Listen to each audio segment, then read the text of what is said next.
भारतीय रेल के coaching stock में सवारी गाड़ियों में 1998 से ईएमयू, 2009 हाइब्रिड कोच और वर्तमान में एलएचबी और वंदे भारत जैसे प्रमुख सवारी गाड़ियों में हमने एयर स्प्रिंग का प्रयोग किया। एयर स्प्रिंग एक सुरक्षित, संरक्षित और आरामदेह यात्रा का पर्यायवाची शब्द माना गया। तो वर्तमान में हमारे पास जब उच्च गति के, तीव्र गति के वंदे भारत जैसे ट्रेन स्टॉक हैं जिसकी की गति 160 किलोमीटर है और वह पूरी तरह एयर स्प्रिंग से सुसज्जित है, तो तीव्र गतिमान एयर स्प्रिंग युक्त कोचिंग स्टॉक का सवारी गाड़ियों का 160 किलोमीटर की गति पर यदि एयर स्प्रिंग में कोई खराबी आ जाए, चाहे वो पंचर हो, उस डिप्लीट हो, एयर का प्रेशर रुक जाए, तो आपको इसके लिए एक device, air spring failure device, तीव्र गतिमान एयर स्प्रिंग कोचों पर फेलियर इंडिकेशन कम ब्रेक एप्लीकेशन फीबा डिवाइस इस तरह के तीव्र गतिमान जो देख रहे हैं वंदे भारत जैसे ट्रेन रेक पर सुसज्जित है। आइए इस फीबा का क्या कार्य सिद्धांत है, कैसे यह काम करता है, इस विषय में एक अध्ययन करें। अब हम coaching stock ICF, hybrid, LHB और 100% वंदे भारत में, जो कि हम सेकेंडरी सस्पेंशन, ये जो पहले स्टील कॉइल स्प्रिंग की जगह एयर स्प्रिंग सस्पेंशन का प्रयोग किया, वो आप जानते ही हैं कि उसमें सुरक्षा और आरामदेह जो हम बार बार बता रहे हैं। तो उसमें फीबा क्या है? फीबा एयर सस्पेंशन की, एयर स्प्रिंग की एक फील सेफ डिवाइस है। मतलब जब कभी चलते हुए यात्रा में एयर स्प्रिंग फेल हो जाए, एक तरफ झुक जाए, तो किस प्रकार दुर्घटनाएं, संभावित दुर्घटनाएं टाली जाए, ट्रेन सुरक्षित खड़ी हो जाए, ये इसका फेल सेफ है। अब जानते हैं एयर ब्रेक सिस्टम भी हमारा फेल सेफ है। यदि पीपी प्रेशर खत्म हो जाए तो ट्रेन खड़ी हो जाएगी। तो ये फीबा का मुख्य उद्देश्य है। ये आपको एयर स्प्रिंग की एक जनरल संरचना जो पिछले 2-3 अध्याय में हम पढ़ा रहे हैं दिखाई गई है। अब आप आइए हमें फीबा के विषय में जानकारी प्राप्त करने का प्रयास करें। फीबा क्या है, ये मैंने आपको इसकी परिभाषा बता दी है। ये फेल सेफ उपकरण है। इसका काम क्या है? सबसे पहले तो ये कब बनी, क्या हुआ, इस विषय में आप अध्ययन करें। फीबा बेसिकली भारतीय रेलवे के ईएमयू और डीएमयू कोचेज में, वो भी यात्री कोच थे, 1998 से हम एयर स्प्रिंग का प्रयोग कर रहे हैं। लेकिन वर्तमान में अभी तक भी ईएमयू, डीएमयू और प्रारंभ में जो हाइब्रिड या दुरंतो के जो रेक आए थे, 1-2 रेक में फीबा का हमने इंट्रोडक्शन नहीं किया। फीबा कब आया? जब ट्रेन उच्च गति पे चलने लगी। तो 2009 में विभिन्न परीक्षणों के बाद भारतीय रेल में इनको अपनाया गया। ठीक है, तो इसके क्या क्या मुख्य उद्देश्य हैं?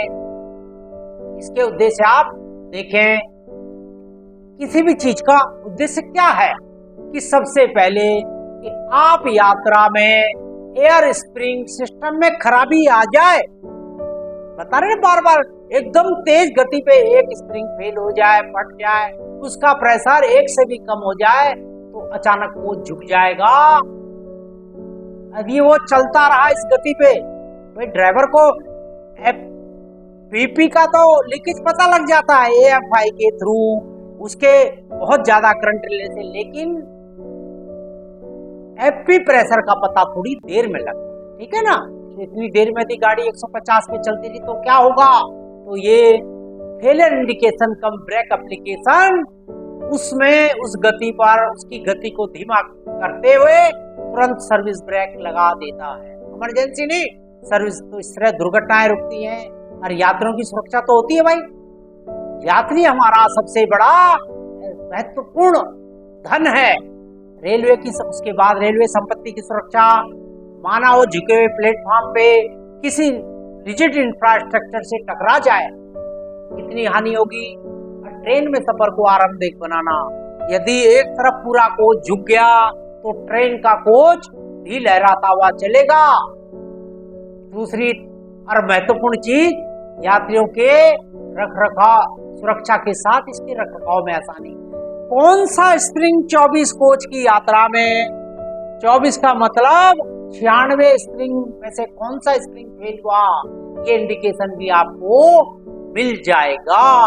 तो इससे आप इसकी यात्रा का उद्देश्य समझे कि ये किस प्रकार आपको सुरक्षित भी करता है, समय पर ब्रेक भी लगा देता है और ये भी बता देता है कि मेरे अंदर खराबी कहाँ है, कौन से हिस्से में, मतलब कौन से कोच के कौन सी स्प्रिंग की बोगी खराब है।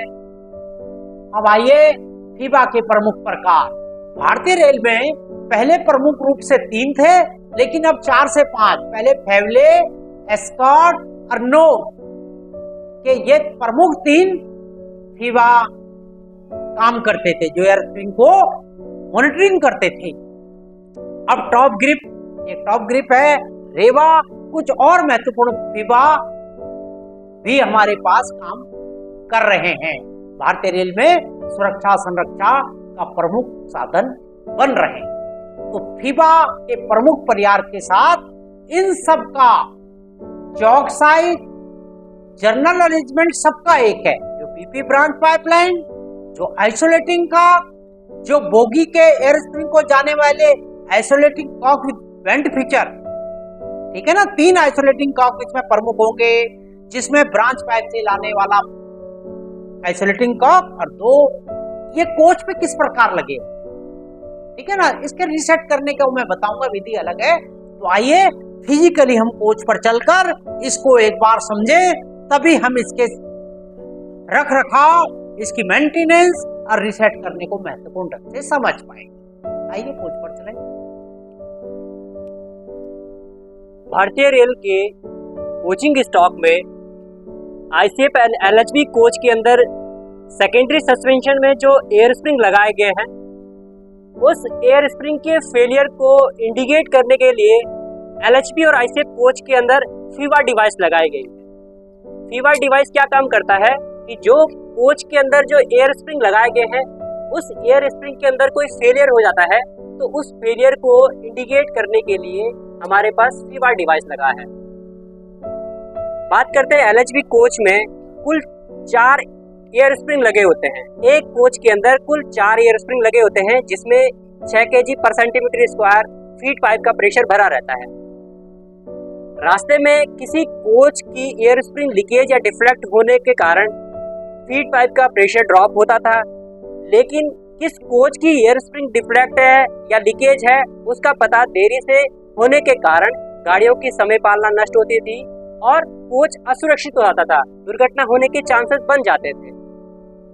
लीकेज एयर स्प्रिंग का पता जल्दी लग सके, इसके लिए कोच में एक फीवा डिवाइस लगाई गई है। फीवा का मतलब है फेलियर इंडिकेशन कम ब्रेक एप्लीकेशन। एयर स्प्रिंग के फेलियर को बताएगा, उसको इंडिकेट करेगा, एयर स्प्रिंग के फेलियर को इंडिकेट करेगा और साथ में पूरे रैक के ऊपर ब्रेक लगाने का काम करेगा। आइए हम जानते हैं इसके मुख्य पार्ट्स क्या क्या है फीवा डिवाइस के। सबसे पहले हम बात करते हैं, देखिए यहाँ पर आप कहाँ से कनेक्शन रहते हैं। सबसे पहला कनेक्शन देखिएगा, यहाँ पर ये देखो बीपी का ब्रेक पाइप का मेन लाइन है। मेन लाइन से हमने एक ब्रांच पाइप निकाला है बीपी का मेन ब्रांच पाइप ये है और साथ में यहाँ पर हमने एक आइसोलेटिंग कॉक लगा दिया है और ये पाइप जो है बीपी का पाइप जो है हमने फीवा यूनिट से कनेक्ट कर दिया है, फीवा यूनिट से जोड़ दिया है। और साथ में हमने जो है इसी फीवा यूनिट के बगल में एक इंडिकेटर लगा दिया है। एक कोच के अंदर 2 फीवा डिवाइस लगे होते हैं, एक कोच के अंदर 2 फीवा डिवाइस लगे होते हैं और 4 एयर स्प्रिंग के लिए इंडिकेटर दिया गया है। एक इंडिकेटर इस साइड में और दूसरा इंडिकेटर उस कोच के उस साइड में लगा हुआ है। तो एक फीवा डिवाइस के साथ 2 इंडिकेटर और दूसरी वाली जो बगल में इसकी दूसरे ट्रॉली के लिए जो फीवा डिवाइस है उसके लिए 2 इंडिकेटर दिए गए हैं।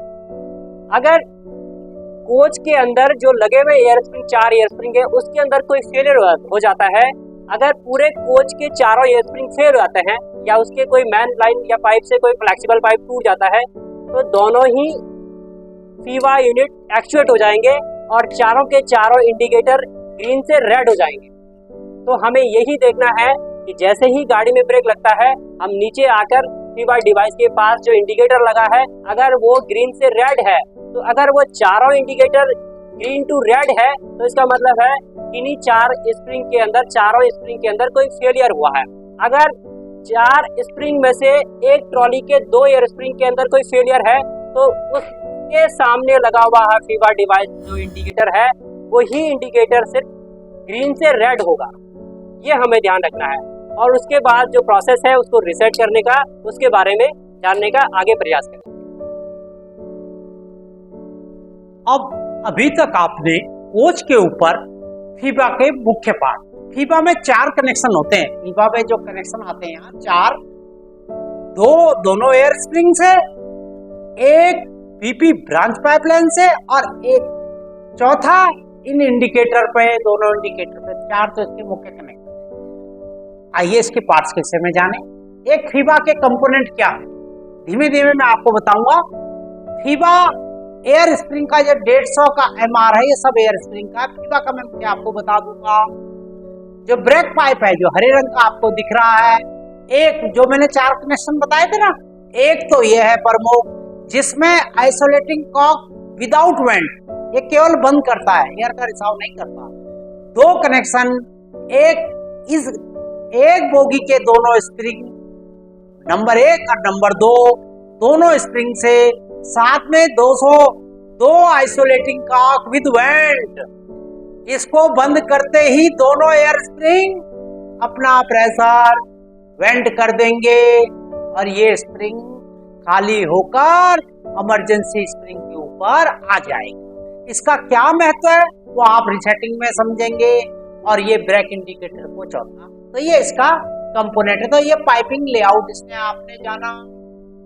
इसके पश्चात फीबा के कोच कनेक्शन, ये अभी आपको हमने बताए थे ना, कोच के कनेक्शन, ये दोनों आइसोलेटिंग कॉक एक बार फिजिकली और दिखा रहे हैं। ये दोनों बोगियों के ये ब्रेक इंडिकेटर, ये फीबा का ब्रेक इंडिकेटर, ये फीबा, और साथ में ये ब्रांच पाइप से, बीपी ब्रांच पाइप से जुड़ा हुआ ब्रांच पाइप, मेन पाइप। अब इसके कंपोनेंट एक कोच में, अब ध्यान से समझिए, ये मैंने पार्ट लिस्ट नंबर, ये किसी ओईएम की है, आप इसको समझे कि पार्ट क्या क्या है। एक तो डिवाइस, फीबा डिवाइस पूरी पर कोच कितने रहेंगे, एक बोगी में एक, टोटल 2 सिंगल ब्रेक इंडिकेटर जो सिग्नल देगा हर बोगी पे, तो 2 दूनी 4 check valve with choke, 3 mm check valve with choke, मैंने बताया था आपको 2 रहेंगे। और दोनों इन फीबा इंडिकेटर डिवाइस को ये आइसोलेट करेंगे। ये एयर हॉज है, 500 mm के एयर हॉज जो एयर स्प्रिंग में लगे रहते हैं। अक्सर इन्हीं में ही समस्या आती है, इसमें स्प्रिंग रप्चर कम होता है। ये एयर हॉज असेंबलियां, एयर हॉज, इनमें ज्यादा समस्या आती है। और इसके बाद 20 mm का आइसोलेटिंग कॉक विदाउट वेंट, ये मैन उसको जोड़ रहा है, मैन ब्रेक पाइप लाइन से ब्रांच पाइप के थ्रू। तो मैन तो आपको पता है कि 25 और ये 20, और उसके बाद 4 आइसोलेटिंग कॉक विद वेंट, ये 4 पूरे कोच में, चारों स्प्रिंग के लिए।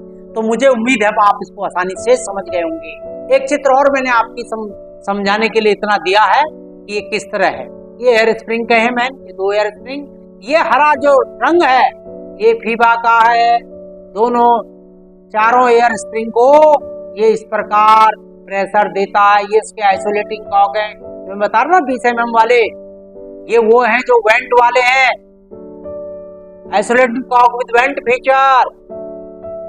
प्रकार आपने एयर स्प्रिंग, जो पहले एयर स्प्रिंग थी ना, ये एफपी के कनेक्शन से ये जाना, मैन रिजर्वायर और चारों एयर स्प्रिंग पे एफपी का प्रेशर। अब फीबा का इंट्रोडक्शन, फीबा का जन्म किसके लिए हुआ था, इन चारों के अचानक फेलियर होने का इंडिकेशन और ब्रेक एप्लीकेशन। तो ये बीपी की पाइपलाइन से फीबा, ये फीबा इस बोगी का, ये उस बोगी का, वो एक कोच में दो बताए थे ना आपको।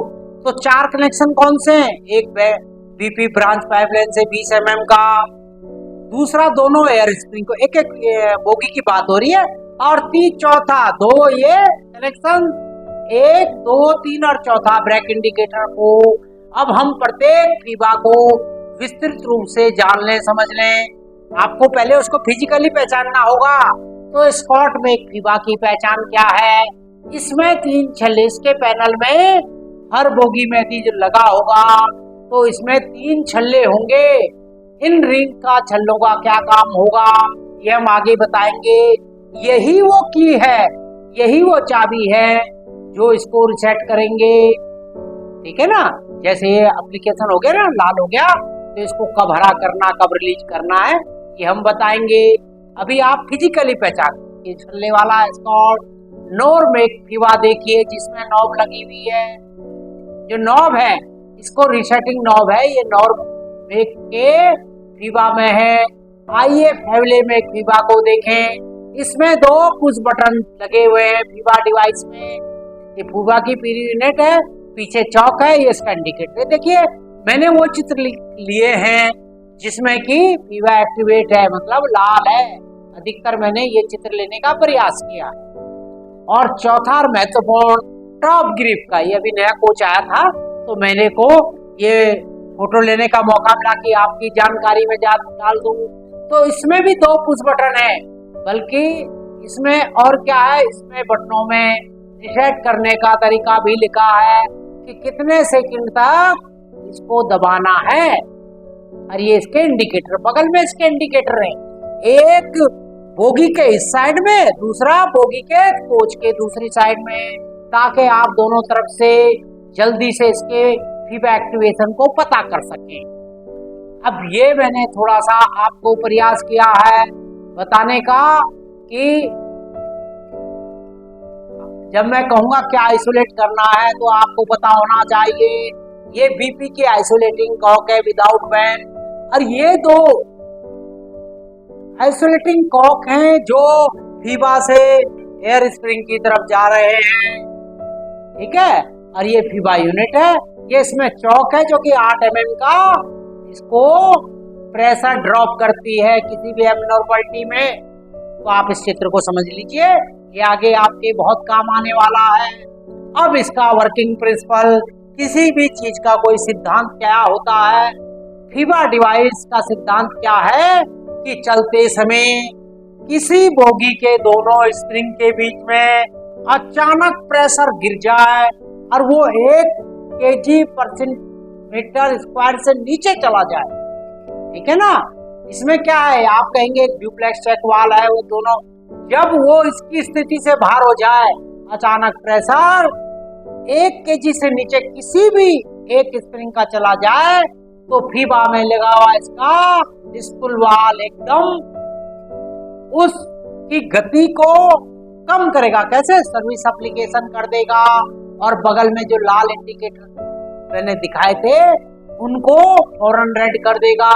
ट्रेन रुक जाएगी और तेजी से सिंक साउंड होगी। ठीक है ना, तो क्या है ये, जैसा पहले मैंने स्टार्टिंग में बताया था कि दुर्घटना से पूर्व, जैसे OMRS है ना, पहले इंडिकेशन देता, तो ये एयर स्प्रिंग के फेलियर से कोई तेज गति में कोई दुर्घटना होने से पूर्व ही ट्रेन में ब्रेक लगा देता है, और आपको ये भी बता देता है कि किस कोच की, किस बोगी का एयर स्प्रिंग फेल हो चुका है। भाई आप हिसिंग साउंड सुनेंगे, उतरेंगे, स्कॉटिंग स्टाफ होगा, जाएगा, उसको चेक करेगा, आगे क्या करना है मैं बताऊंगा। तो ये सिद्धांत तो यह है कि जैसे 1 kg का प्रेशर किसी एक एयर स्प्रिंग का किसी बोगी में हुआ, तो ये फौरन उस पे ब्रेक, पूरे ट्रेन रेक में सर्विस ब्रेक को लगा देगा।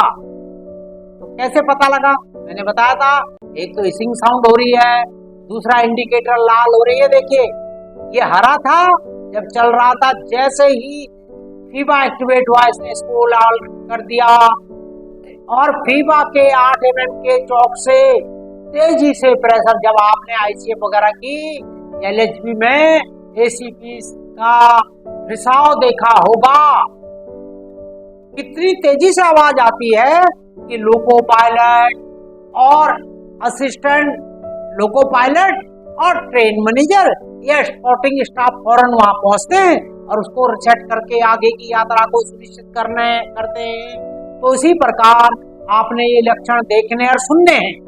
ये दोनों इंद्रियों का करना है प्रयोग। और लोको पायलट को पहले पता नहीं लगता था, अब तो पता लग जाएगा। उसका एयर फ्लो इंडिकेटर बड़ी तेजी से बढ़ जाएगा, एयर की लीकेज को बताएगा।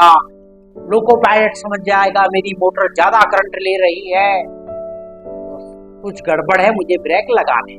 तब तक वो भी ब्रेक अप्लाई कर। ऐसे ही लोको गार्ड साहब को भी पता लग जाएगा कि एफपी भी कर रहा है, बीपी भी कर रहा है और ब्रेक लग गई है। तो ये सब लोग आएंगे और इसका समाधान करेंगे। ठीक है, तो फीबा में जब भी समस्या आएगी अधिकतर 90% तो चलते हुए होगी, 1-2% कई बार वॉशिंग लाइन में भी हो जाती है। लेकिन हमें मुख्य आज जो ट्रबल इन रूट, जो स्कॉटिंग स्टाफ है, जो लोको पायलट है, जो ट्रेन मैनेजर गार्ड है, वो क्या करेंगे इसके लिए सभी ओईएम, जो 4-5 ओईएम में बताया था, उनके लिए कुछ रिसेटिंग पॉइंट कॉमन है। कैसे हमने यात्रा को सुरक्षित भी करना है, संरक्षित भी करना है और पंक्चुअलिटी लॉस्ट को कम से कम करना है। मेन लाइन में आप ही नहीं चल रहे, आपके ट्रेन के अलावा कई ट्रेन रेक आपके पीछे खड़े हैं, उसमें तो मिनटों का भी आपको पता है। सीएनडब्ल्यू स्टाफ, मैकेनिकल, सबको पता रेलवे को कितने। तो अब आपको 2-3 काम करने हैं। सबसे पहले स्कॉटिंग स्टाफ उतरेगा और बहुत जल्दी वहां पहुंच जाएगा। ठीक है ना, हिसिंग साउंड और रेड, दोनों तरफ के उस बोगी के इंडिकेटर रेड हो गए और बहुत तेज आवाज आ रही। आवाज आती है जैसे ये आवाज, आप ड्राइवर उतर के और गार्ड भी सुन सकता है। तो आपको जब ये पता, इसमें 2 स्थिति है, मैं और विस्तार से बता दूं। जब आपको पता लग गया कि एयर स्प्रिंग में रिसाव बहुत ज्यादा है, एयर स्प्रिंग डिफ्लेट हो गया है, कोई आपको पता लग गया कि इसका एयर हॉस या स्प्रिंग रप्चर हो गई, टूट गई, पिचक गई, कोई एयर हॉस खुल के गिर गया जो एयर स्प्रिंग को एफपी से प्रेशर ले जा रहा है, तो सबसे पहले आप 150 लीटर का जो एक्सिलरी रिजर्व पाइप और जो लेवलिंग वाल, मतलब लेवलिंग वाल के बीच जो है एफपी कॉक को अलग करेंगे। मतलब 150 लीटर वाले कॉक से, ये जो कॉक है ना, ये जो एमआर से आ रहा है, इसको सीधा आइसोलेटिंग कॉक को घुमा देंगे ताकि आइसोलेटिंग कॉक में कोई भी प्रेशर ना जाए, क्योंकि आपको निश्चित हो गया है कि स्प्रिंग ही फेलियर हुआ है।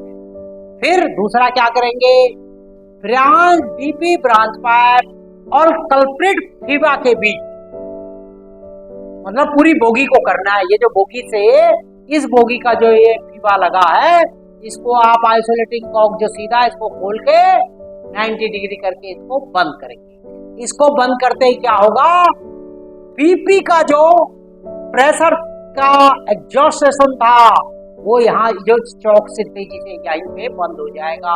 और ये विदाउट वेंट है, केवल एयर की सप्लाई को रोक देगा, आपकी बीपी का प्रेशर मेंटेन हो जाएगा। ठीक है, अब उसके बाद जब आपने ये कर लिया, ये 2 चीज आपने कर ली, फिर आपने क्या करना है, आपने करना क्या है कि इस एयर स्प्रिंग रिसाव की अवस्था में नोर, फैवले और टॉप ग्रिप, ये एक जैसा मैंने बताया था चित्र, तो नोर, फैवले और स्कॉट में क्या करना है, नोर में स्विच को एंटी क्लॉकवाइज घुमाना है। मैं आपको अभी एक एक चीज करके बताऊंगा, केवल मैंने आपकी याददाश्त के लिए ये लिख दिया है कि थोड़ा आप समझ लें। प्रैक्टिकल पे चलने पहले फैवले और टॉप ग्रिप में जैसे इसको आप आइसोलेट करके इन दोनों को दबाएंगे तो ये बंद हो जाएगा। एक्सपोर्ट में जिसमें 3 छल्ले थे तो लेफ्ट राइट को पहले खींचिए और उसके बाद मध्य रंग को खींचना है तो क्या होगा भाई, रिसाव तो बंद हो ही गया था आइसोलेट। अब वो इंडिकेटर भी लाल से हरे हो जाएंगे। इस अवस्था में जब आपको निश्चित हो गया है कि एयर स्प्रिंग में कोई बहुत बड़ा डिफेक्ट है जो आप इनरूट नहीं कर सकते, तो उसके बाद आप इसकी जो दोनों आइसोलेटिंग कॉक है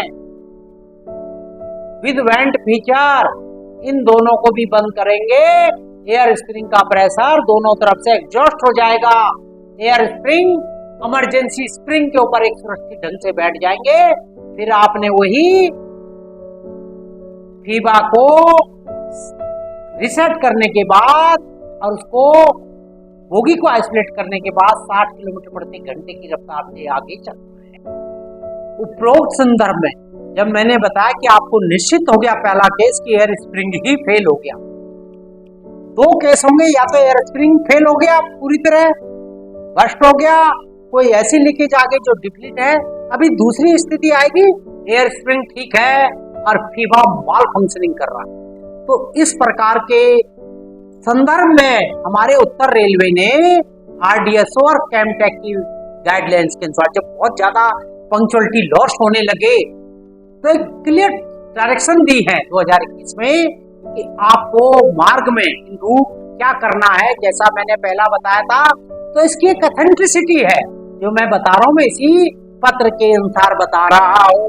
इसमें आवश्यकता क्यों है आपने देखिए, कार्य प्रणाली क्या है मैंने समझा दी।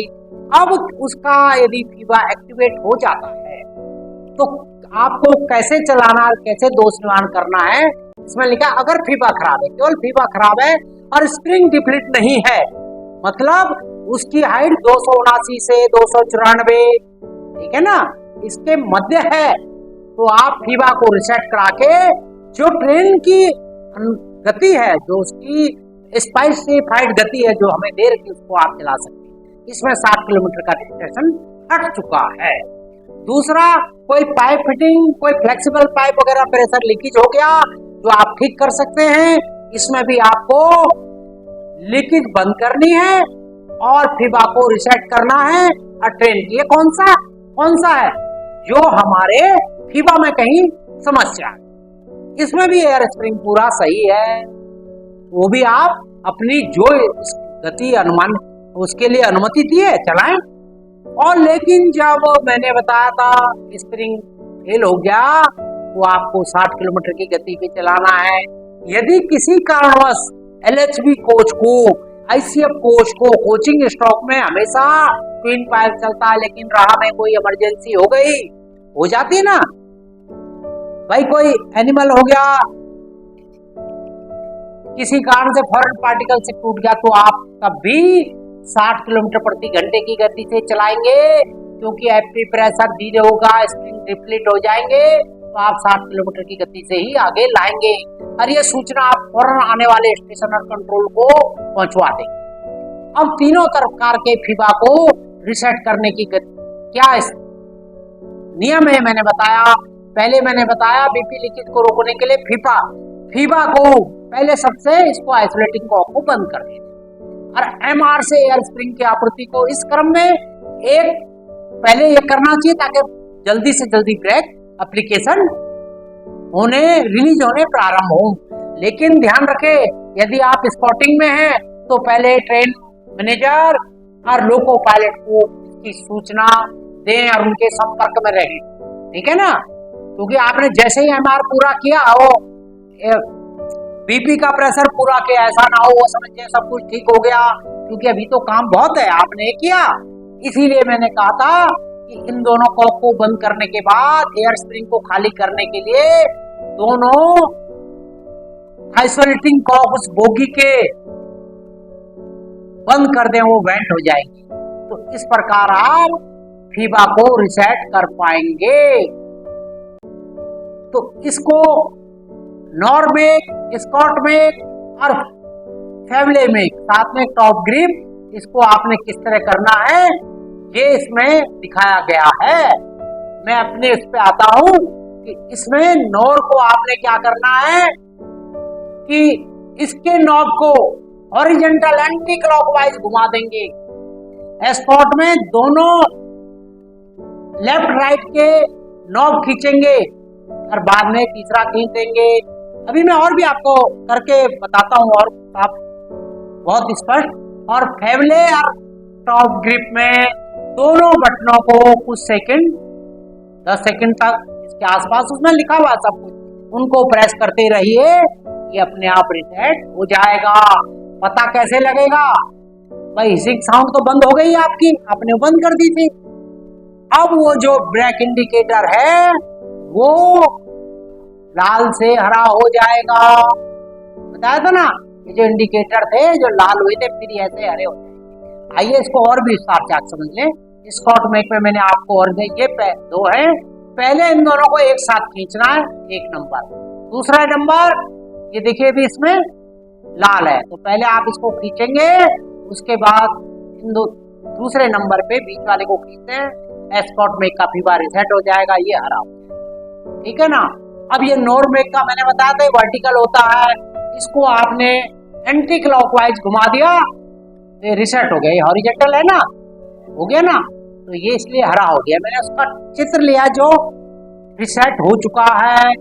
और ये फेवले और टॉप ग्रिप, इसमें लिखा भी है, इन दोनों को एक साथ आप दबाते रहिए फेवले और टॉप ग्रिप में। कुछ समय बाद ये दोनों देखो दबाते, ये दोनों हरे हो गए, ये रिसेट हो गया है। तो मुझे अब उम्मीद है कि जब आपने रिसेट कर लिया, और उस केस में ये भी पहला ही केस चल रहा है जिसमें स्प्रिंग डिप्लीट हो गया है, तो 60 किलोमीटर कौन सा लेटर है ये भी केमटेक का RRDS का एक लेटर है जिसमें साफ लिखा हुआ है कि जो एयर स्प्रिंग फेल होने पर आपने इस प्रकार। तो पहला। अब दूसरे केस की तरफ आइए, जब केवल फीवा खराब हो, स्प्रिंग डिप्लीट ना हो। उस पत्र में लिखा था ना, ये जो मैंने रेलवे बोर्ड की चिट्ठी आपको दिखाई है, इस पत्र में लिखा था कि जब अगर केवल फीवा खराब है, फीवा खराब मतलब फीवा माल फंक्शनिंग कर रहा है, ठीक है, तो माल फंक्शनिंग जब कर रहा है फीवा, तो आपने क्या करना है? माल फंक्शनिंग होता है कि कभी वो काम कर जाए और कभी काम ना करे। टीवी भी माल फंक्शनिंग करता है, 20 स्टॉक पर तो सही ब्रेक एप्लीकेशन रिलीज कर रहा है, और 21वें स्टॉक में मैं उदाहरण दे रहा हूँ, पता लगा वो रिलीज ही नहीं हुआ, ये रिलीज होने में 3 मिनट ले लिए। तो इसी प्रकार जब आपको ये कैसे पता लगेगा कि एयर स्प्रिंग ठीक है?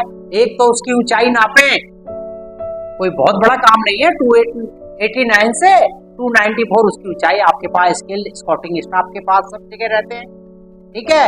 दूसरा, गार्ड साहब से पूछे कि आपका एपी का प्रेशर कितना है, वो कहेगा जी 6 kg है मेरे पास। तो ड्राइवर के पास भी 6 kg, ड्राइवर साहब के गार्ड साहब के पास भी 6 kg, और उसकी ऊंचाई भी बराबर है चारों की जहां फीवा एक्टिवेट हुआ था। तो इसका मतलब आपका स्प्रिंग ठीक था, फीवा में खराबी है। तो ये जो फीवा यूनिट है, मैंने क्या कहा था, सबसे पहले इसको आइसोलेटिंग कॉक को बंद करें, रिसाव बंद होगा, ब्रेक रिलीज होने लगेंगे, उसके बाद आपने रिसेटिंग करना है। दूसरा क्या भी करना है कि एयर स्प्रिंग और फीवा का ये दोनों कॉक को आपने बंद कर देना। बंद क्या करेंगे? वो अपनी स्थिति के अनुसार दोनों के प्रेशर को रिलीज कर देंगे, ठीक है ना। अब रिलीज करने के बाद आपने इसमें MR का प्रेशर जो ट्रॉली का था वो बंद नहीं किया। ध्यान है आपको, इसमें ट्रॉली का प्रेशर जो 150 MR का बोगी की तरफ आ रहा था उसको बंद नहीं करना है, ये वाला प्रेशर। तो इसके बाद दोनों एयर स्प्रिंग में प्रेशर बराबर हो जाएगा। ऊंचाई एक बार फिर नाप ले। उसके बाद आपने क्या करना है कि अनुमानित गति से, फिर ये वही चित्र आपके लिए लगा दिया गया है, एक देखें कि अनुमानित गति से, मैंने दोबारा आपको प्रयास किया है, अनुमानित गति से जो उसकी अनुमति दी गई है 60 किलोमीटर, जो कौशन है कहीं 100 का होगा, कहीं 60 का होगा, कहीं 120 का होगा, उस गति से बड़े आराम से इसको चला सकते, ठीक है ना। तो इस प्रकार आपने दोनों केस। अब फीबा के कार्य प्रणाली क्या परीक्षण कैसे। फीबा भाई कोई भी सिस्टम है उसका हमारे पास रेलवे में एलएचबी कोच हो, चाहे सीएफ हो, चाहे मेनलाइन ईएमओ हो या वंदे भारत है, सबका एक मेंटेनेंस शेड्यूल है। तो सीएनडब्ल्यू स्टाफ को ट्रिप शेड्यूल में मैं अगले अध्याय में इसका विस्तृत परीक्षण, उसका रूटीन मेंटेनेंस, इन सब के विषय में बात करूंगा। अभी मैं आपके लिए मोटा मोटा ये बताया कि फीबा क्या है, इस प्रकार इसका क्या सिद्धांत है, रिसर्च कैसे करना है। फिर भी ट्रिप शेड्यूल में जब भी आपके पास कोई भी कोच आए तो आप किस प्रकार इसको जांच करेंगे। फीबा का फंक्शनलिटी बोलते हैं, जो मैंने बताया था ना, 4 और स्प्रिंग में जो थे इसके एयर स्प्रिंग जो जा रहे हैं ये, तो इसमें से किसी एक को भी आप दोनों बोगी में से पहले किसी एक स्प्रिंग को इस आइसोलेटिंग कॉक वेंट को बंद कर देंगे। जैसे ही बंद करेंगे इस एयर स्प्रिंग का प्रेशर बड़ी तेजी से नीचे जाएगा और जैसे ही 1 kg पहुंच जाएगा या दोनों का अंतर 2.8 kg से कम हो जाएगा तो फौरन आपका फीबा एक्टिवेट होगा। और फिर आपको पता करना हो तो आंखों के सामने ही आप कर रहे हैं, दिख जाएगा कि ब्रेक इंडिकेशन हो गया, ब्रेक एप्लीकेशन हो गया पूरे रेक में। तो आप ऊपर दिए गए बताए गए सारे अनुसार प्रत्येक में के फीबा को जैसा चित्र में बताया गया है उसी अनुसार इसको रिसेट करने का प्रयास करेंगे। तो अतः इस पार्ट में हमने एयर स्प्रिंग की फेल सेफ डिवाइस फीबा के विषय में, उसके कार्य सिद्धांत और उसके रिसेट करने में, रूट प्रॉब्लम के विषय में ये सभी दिशा निर्देश भारतीय रेल के आरडीएसओ, उत्तर रेलवे के पत्रांक जो दिए उनके अनुसार है। वही ये वीडियो मात्र आपका तकनीकी ज्ञान को बढ़ाने में सहायक होगी, मुझे ऐसा आशा ही नहीं वरन पूर्ण विश्वास है। धन्यवाद।